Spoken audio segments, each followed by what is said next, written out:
Hey everyone, this is Paul McManus, and I am the host of the $1 Million Producer Show. And today we have a very special guest with us, Mark Larrabee. Mark is the CEO of Attorney Tax Savings, and he helps attorneys and partners at law firms all around the country save a significant amount of money on their taxes. And so, Mark, welcome to the show. Well, thanks for having me. I'm excited to be here today. Now, before we get into some specific cases that I think will be very interesting and useful for any attorney watching this, tell us a little bit more about, in my experience, a lot of advisors typically are very general in terms of who they serve. But here you are, you're in Colorado, and you serve attorneys nationwide. What was it that attracted you to working with attorneys and partners at law firms? Well, I grew up in Detroit, Michigan, and my family produces hot rod shows. And I left, largest producer in the world. And I left in 1988 for family reasons. It worked out really well. But I moved to Colorado Springs, and I needed a new career. And so I got into financial services. I actually, in those days, had a test that you would take. And I flunked the test. If you got like 17, you were doing pretty good. You had a chance of success. I got a 4. Okay. So, and I did that 3 different companies, and I got the same score everywhere, 4 or 5. But a guy offered me a job, and I got into the business. And, when you start, you are a generalist, as you call it. Yeah. I mean, Paul, do you need auto insurance? I sell it. Do you need health insurance? I sell it. Exactly. Renters insurance, you should have that. I sell that. Life insurance, oh my God, I'll take you to dinner. So sure, there you go. So that's where you start. But then you find out what you like and where you're good and where you're bringing value. And so health and auto and renters and all that went by the wayside very quickly for me. Yeah. I did money under management for a while. I decided that I don't believe I can bring value in that world. That's a whole conversation we could have that I'm happy to share. I have some pretty interesting and factual data to back that up, actually. And so I got out on money under management, and I was fortunate enough, I was doing some marketing to AM 100 law firms. And I was fortunate enough to go to a firm up in Seattle, Washington, and made a presentation. And it took a year, but they ended up executing this transaction. And then I worked with a smaller firm, 3 partners in New Jersey, and we did that. And then I worked with a couple individual lawyers. And, I think some people think lawyers are like life insurance salesmen or car salesmen. They're not nice people. I can tell you I've had the opposite experience, that when you talk to these real quality high-end lawyers, they're ethical, they're moral, they're smart, they have great personalities, and so they're the kind of people you want to do business with. And I've really enjoyed it. So that's kind of how I got in. I started marketing, and then the further in I get, the more I like it. So really all I do today is market to lawyers, firms and individuals across the U.S. I strongly believe that it's 2018, I think. Still, yep, another 10 days or so. 2020, 2022, somewhere in there. Nobody's going to be meeting face-to-face anymore. It's just not efficient. And so I feel like I'm one of the pioneers just because I don't know everybody else is trying to do it. But, most of my work is done on Zoom. And I feel like I can develop a really great relationship and understand somebody and their concerns. And backwards, they can see me and get comfortable. And, will we meet eventually? I hope so. But that's not a requirement anymore. Yeah. You mentioned that one of your key clients, one of the key firms that you worked with is an AM 100 law firm. Can you share a little bit more detail about what was it that you specifically helped them with? Well, are you familiar with the term BOLI? Yes. Bank-owned life insurance. Mm-hmm.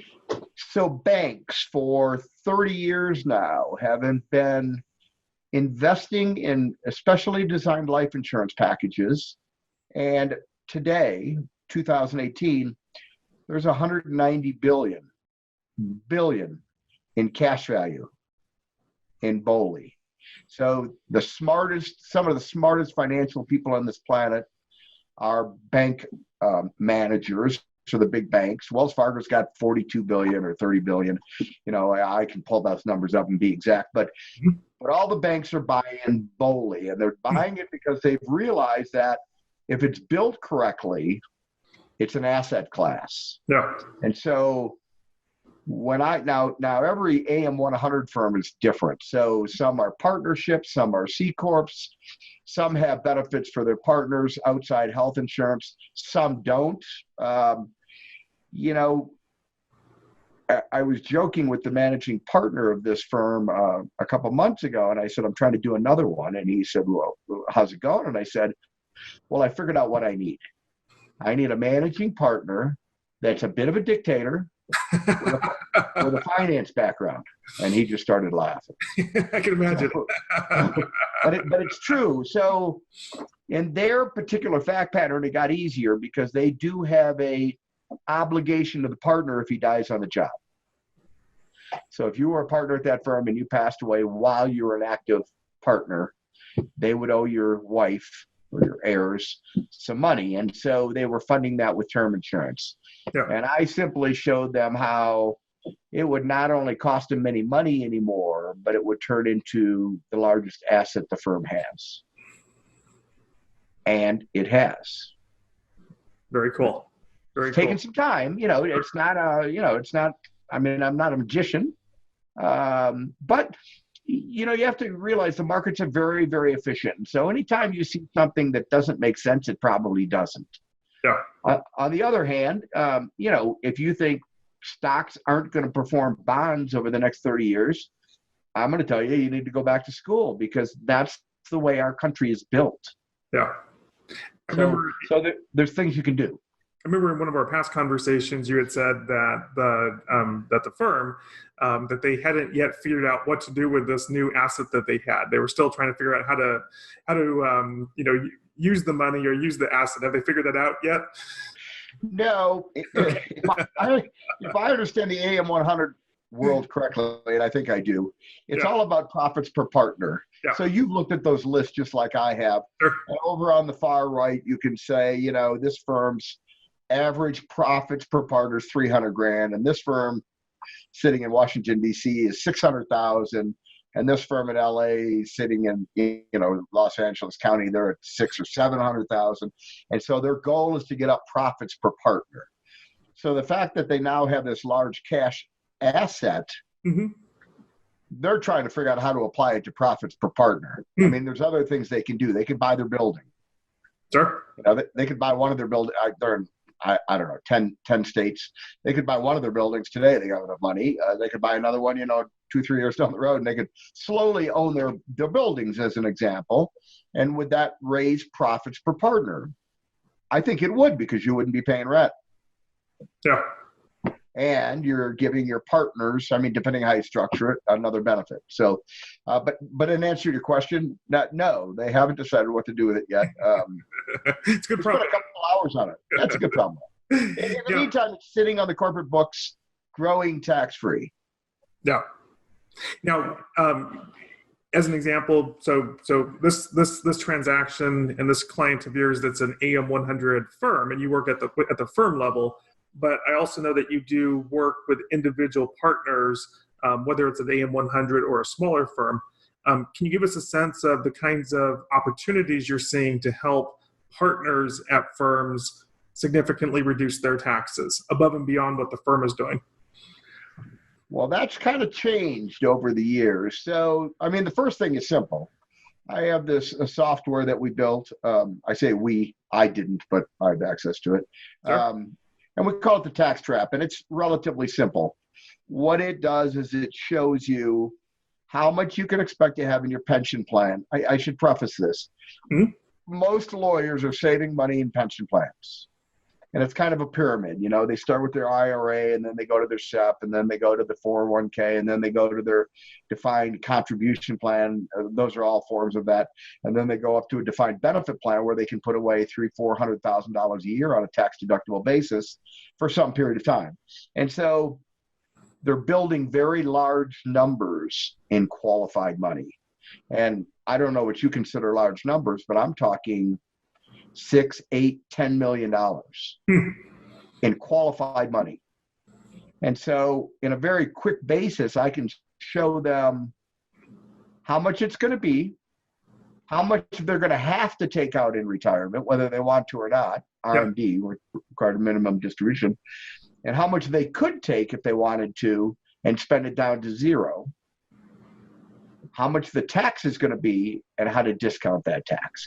That's a pretty simple process, but that kind of starts the whole. Well, you say it's simple. For you, it's simple because you're the expert and you have the tools. Let me ask the question: is for the attorneys and the partners that you're working with, do they generally know these numbers? Do they have an awareness? They generally have a good sense of the accumulation phase, we call it. Sure. What they're going to have at 65 or 70, I'm going to have this much money, I think, based on, you can do that on Google. You don't need me for that. Sure. That's a fairly simple calculation. You can just go to an investment calculator and get that. What nobody really focuses on is what does that mean for me? Yeah. And then the other conversation I have around that is, and I'll give you a loaded question, Paul, because I like doing that. It's more fun for me. So are we in a low tax bracket historically or a high tax bracket right now? We're probably at the lowest tax bracket we'll be for any one of our lifetimes. So historically, it runs in the 60s, 70s, and 80s. We think 35 is horrible because this is all we know. Sure. Everything's relative. Right. There's a good chance things are going up. So we have conversations about all that. And, and let me first say, I'm a big believer that you do fund up that pension plan as far as you can. Okay. The question then is, now what do we do with it? Yeah. So, so if you can put away $200,000-$300,000 and get a tax deduction for that money up front and then let it grow tax free, yeah, you're going to pay taxes on the backside. And yeah, they might be higher, but it's still the first thing I would do. Is fund that retirement plan. And so one thing I do quite often for smaller firms is I set up those retirement plans for them. Okay. I set them up. I don't, I have resources. I belong to the largest, we call it a producer group. I have these associates that are way smarter than me that do very specialized things for the right fact pattern. So my job in my world is to find out where you're sitting and what might bring you the best value. And then I actually have my associates present it to you. Yeah. Well, you could do this. And you kind of run through the numbers and say, well, that's good. You could do this. Oh my God, I love that. Yeah. Okay, well, do that. So I feel like we can bring value more often than not. Yeah. Not all the time. Sometimes people are doing a great job and good for them. Then all I can do is say, you're doing a great job. Well, so tell me a little more about that. So, the attorneys and the law firms that you work with, these are very smart people. They're typically very successful people. They've been doing this for years. They're making big incomes. And so my assumption is that they already have typically, CPA advisors and whatnot. Where is it that you're filling in a gap that they may not be aware of, or share more about that if you would? Sure. Let's start with the CPA, but then I want to come back to the advisor. Sure. And I'm going to call it their investment broker, not their advisor. Okay. Their investment broker. So let's talk about the CPA for a minute. If you go to the average CPA in LA, and he's got, one of his clients is this AM 100 lawyer, that's making $1 million a year. This is not an uncommon fact pattern. Yeah. How many clients does that CPA have that are making $1 million a year? Probably about 1 to 10, if that. Not that many. And so he's not working in this world. And so he's not seeing everything that's there. I mentioned I don't do all this. I have associates. So I don't know how to do all this stuff, but it's out there. And it's not necessarily tax aggressive. In fact, I don't actually believe in tax evasion. I think last time I checked, that's not a good idea. But there are things you can do that are not commonly marketed, because if you're on the other side and you're the guy providing the service, there's not very many, it's less than 1% of the population that would find your product attractive. Yeah. And so, it's marrying those two and saying, look, I got the one guy, he's part of the 1%. Yeah. And over here, I got the guy that knows how to do something. So, it brings up a good point, right? So just using that as an example, if you're using, say, a local CPA, and to your point, they don't typically work with, these very high income, high net worth attorneys. They're not the expert in all these things. Where you conversely, which is very interesting, you are in Colorado, you work with attorneys and law firms around the country, but that's all you do day in, day out, is that you focus on attorneys and law firms that are really in that top percentage, and all of the strategies that are either available. Doesn't mean that you're the expert at them, as you said before. Right. You identify the pattern, and you bring in, if it's a little bit outside of your core wheelhouse, you bring in the exact expert who is that person, but you're able to identify those things very, very quickly. Yes. And that little tax trap thing, I'll call it little just because it takes about 10 or 15 minutes. Sure. That helps to start the process. Yeah. Because, I'm gathering some data and I'm getting a sense of who you are and what drives you and what your concerns are. And then, if we work together, I'm going to want to know most things, because I don't want to do something for you that doesn't fit your overall plan. So I'm going to want to work with your CPA, not against them. I'm going to want to work with your investment broker, not against them. Sure. Well, and that's the other thing, which I think is very unique about you, is that, you really take what I would call a needs discovery approach. I think you call it a fact-finding approach. And it's not, okay, I have this one solution. This one solution is going to, solve all problems. You really take the time to get to know the person, perhaps their partners, perhaps their wife or spouse, and really find out what their priorities are before you ever get into what a solution may or may not be. Would that be accurate? That would be accurate. So some people are driven by, I have a client I'm working with right now on the East Coast, and he's got 3 pensions going right now. And he's at an AM 100 law firm, and he's going to get a 4th one. Okay. So he said, I think I've overdone it. Yes, sir, you've overdone it. Good for you. Good for you. Well, and I also have these assets and these assets and these assets. And so his whole driving force, if you will, is how do I make sure I'm good to go? If I live to 110, I want to know that I'm fine and, I'm safe. And if I need long-term care, I want to know that's covered. And I need all that. But having said all that, he is good to go. So now what can I leave my kids? And how can I do that best? And how can I make it the biggest number I can? What does that all look like? You can create these days foundations, and you can reward behavior by your descendants, 2 generations, 3 generations down the road. So you can do a lot of really great things for your family and people that you care about and things that you care about. I got another guy that's, really into the Middle East and getting people over there to educate. And, he wants to build a foundation that's doing that now while he's alive and doing that later when he's gone. So yeah, every case is different. Everybody's got it, and then there's people that all they want to do is build wealth. Sure. Well, talk to me about that a little bit. I mean, so I know one of the, drivers for a lot of people that you work with is not just wealth, but legacy, whether that's, whether it's their children, whether it's charitable works, whether it's wealth. Can you speak a little bit about a legacy? And maybe it's the individual, maybe it's, the managing partner at a firm. What is it that you help them establish in terms of helping them clarify their goals and what's possible? At that AM 100 firm that I work with, at the end of the day, I said, we're going to build a $30 million pot of money. Would you like that? He said, I would really like that to be my legacy, that when they come in here 20 years from now and that money's sitting in the firm, they say, yeah, he did it. Yeah. So from a corporate viewpoint, that was his legacy. Usually personally, legacies are running around your heirs. Yeah. Your children, your grandchildren, a lot of times your grandchildren, because these guys, gals, a lot of these successful attorneys are 60s. I'm 62. If my kids aren't good to go by now, my money's probably not going to help them. Sure. I mean, they're in their 20s and 30s, so they should be out there working and, doing their thing.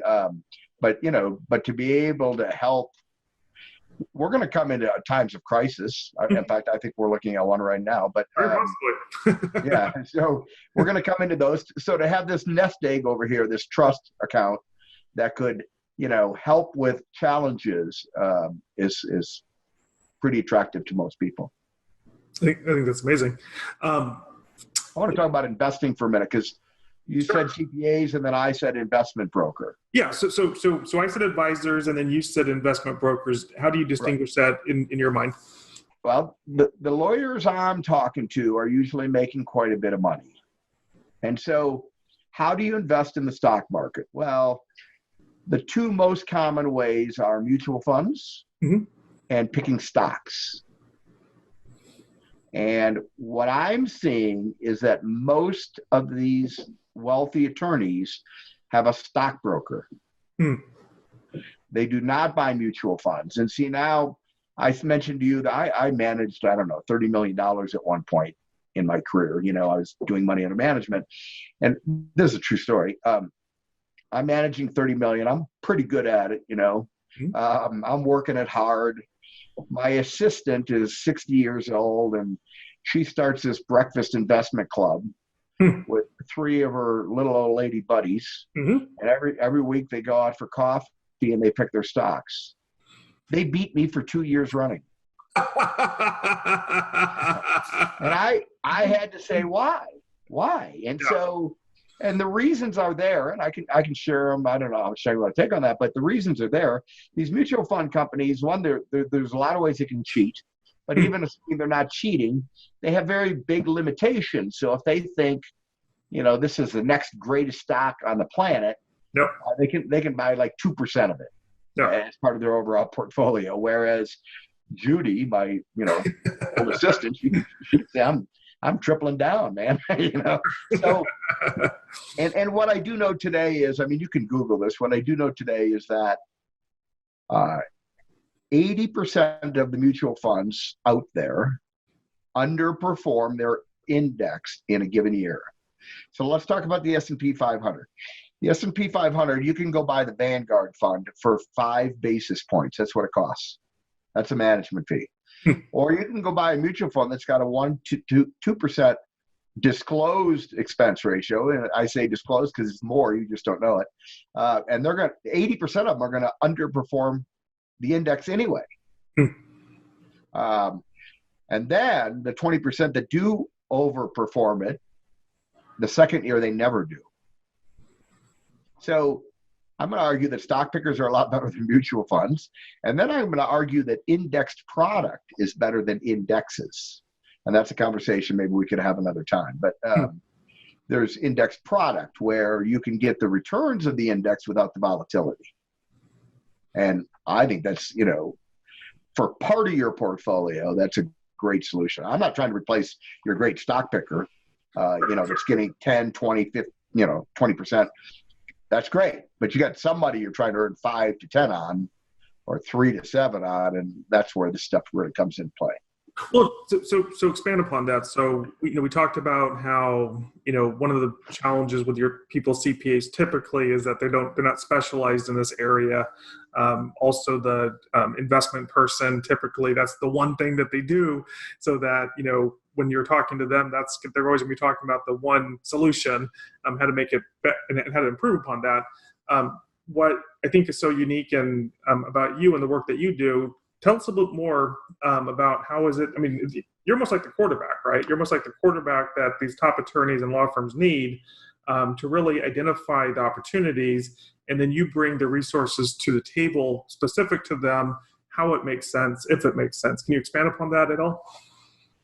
Yeah, I can try. I mean, first of all, there is something I do myself. So people inside that producer group look at me for a certain thing. Sure. Which is called this rich man Roth, which is a BOLI. It's bank-owned life insurance. Again, it's life insurance done in a way that it's an investment, absolutely not a death benefit.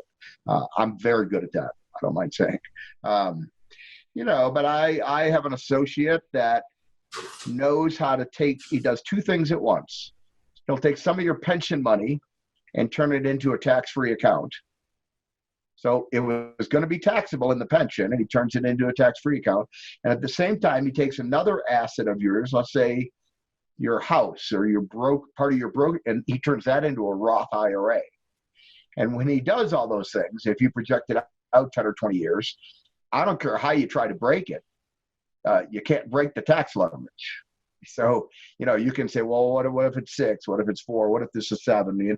Nothing's going to matter. It's going to outperform because it's growing in a much more favorable environment. And I don't do that. Another good example is, if you're going to sell, you don't do it, but you I bring in the guy. Yeah. I bring in the guy, and he does it. I'm there. You're going to be my client, but he's going to design it and make sure it gets done correctly. Yeah. And if I meet with you and you're, a relatively new firm, don't have to be new, but you've never heard of defined benefit plans and you're making money, you're going to look at a defined benefit plan and say, why wouldn't I, where have you been? This guy the other day said, where have you been my whole life? So he said, well, we're here now, so we're here now. So do I do the third-party administration on qualified plans? I do not. I take that to another firm that does that exclusively and helps you. And am I there? Yes, I'm actually you're my client, but they're going to do the backup work for us. Yeah. I got another associate that swears if you've got 100 employees or more, he can cut your health insurance premiums by half.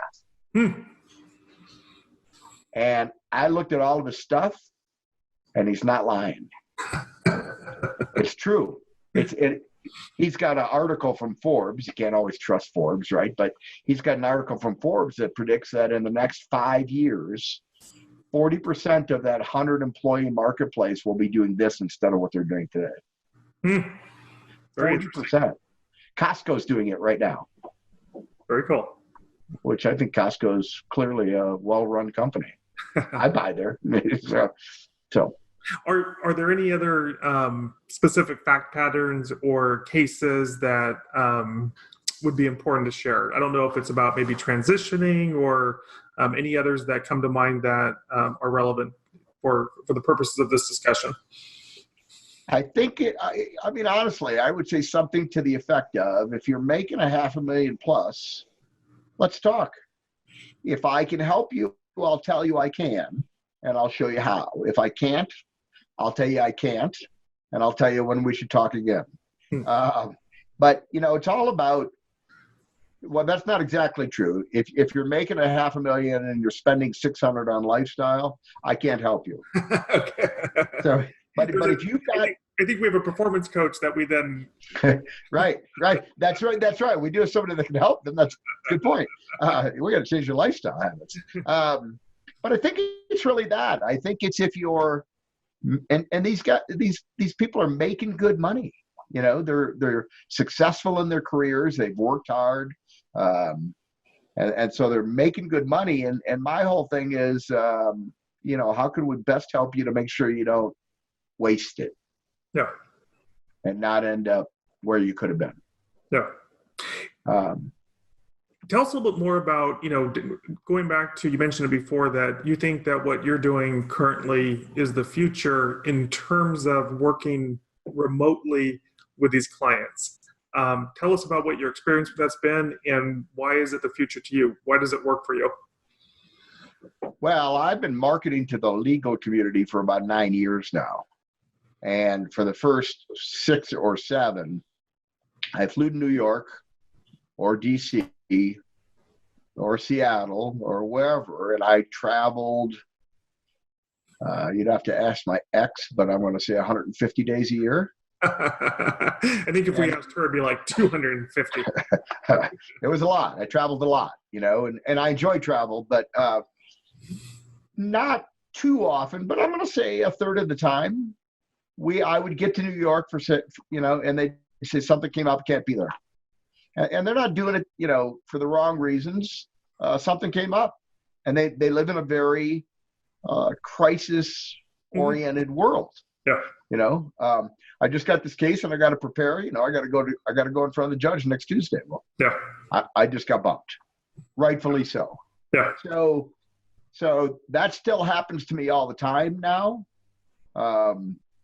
And all we do is reschedule. They'll say, I can't do 2:00. Okay, next week, Thursday, what day works for you? And we just move it. And I'm doing what I'm doing right now. I'm sitting in front of my computer. So if you'd have called this morning and said, I can't do noon, we're going to have to do next Tuesday, it really doesn't affect me to speak of. Yeah. And vice versa, on the other side. And the other big difference, though, is this. It's this Zoom call. It can be GoToMeeting, it can be anything, but where I can see you and you can see me. And why is that important? Well, I've done business now with people that I've never met, but we feel like we know each other. And is it nice to meet face to face eventually?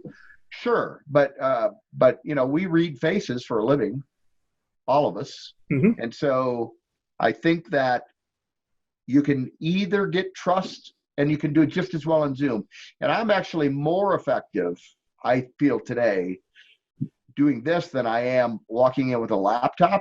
I have three screens here. I can have 3 screens up and ready to go, and I can share stuff with you on a 2-second basis and say, this is what I'm talking about.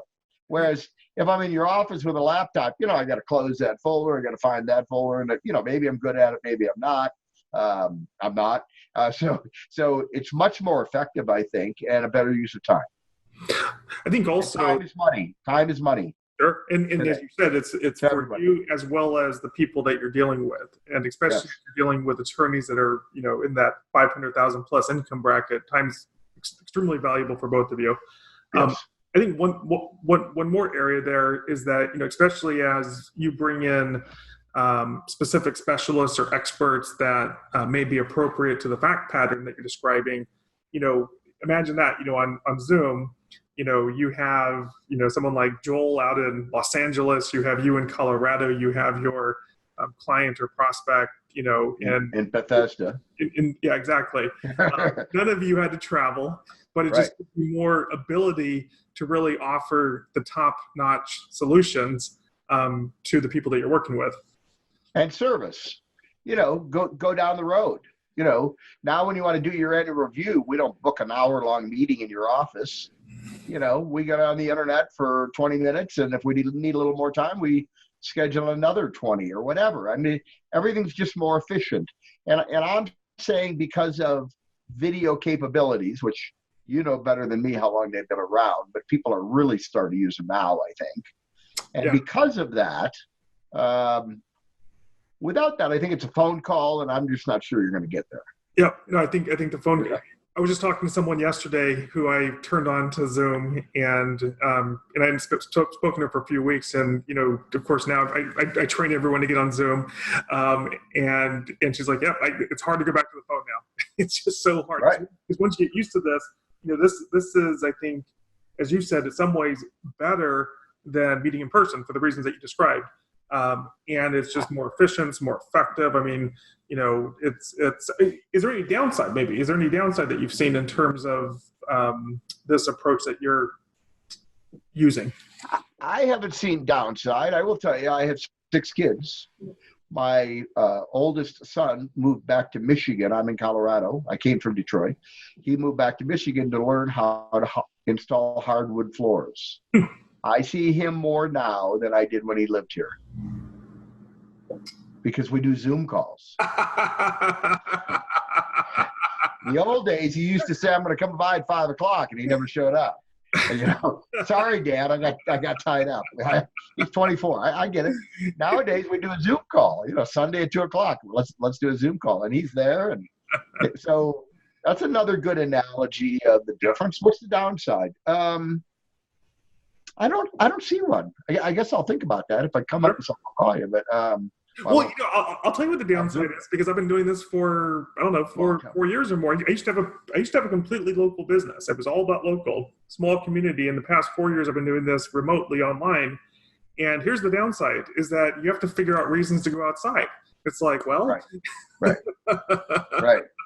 You got to get your Fitbit on. There you go. You got to try to make sure you get some steps. Because it's easy to just sit right here and do business. And I love what I do. So I can go to Amazon. I can order food. I can do all these things. So yeah. Right. Well, this has been fantastic, Mark. Is there any questions or anything else that we haven't covered so far today that you think is important for someone watching this to be aware of? I think we've done a great job. The last thing I would say is know that the financial services industry, loosely speaking, has also progressed greatly. So it's much easier to do business on the life insurance side, on the investment side, than it used to be. So a lot of the walls that were up are gone. I'll give you one last quick example. A good friend of mine here in town, he's a mechanic. He owns a mechanic shop. I've known Dwayne for 40 years, and he's retiring and selling to his younger mechanic.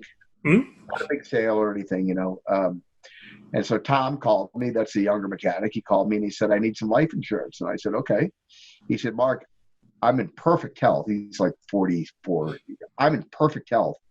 I can't even look at needles."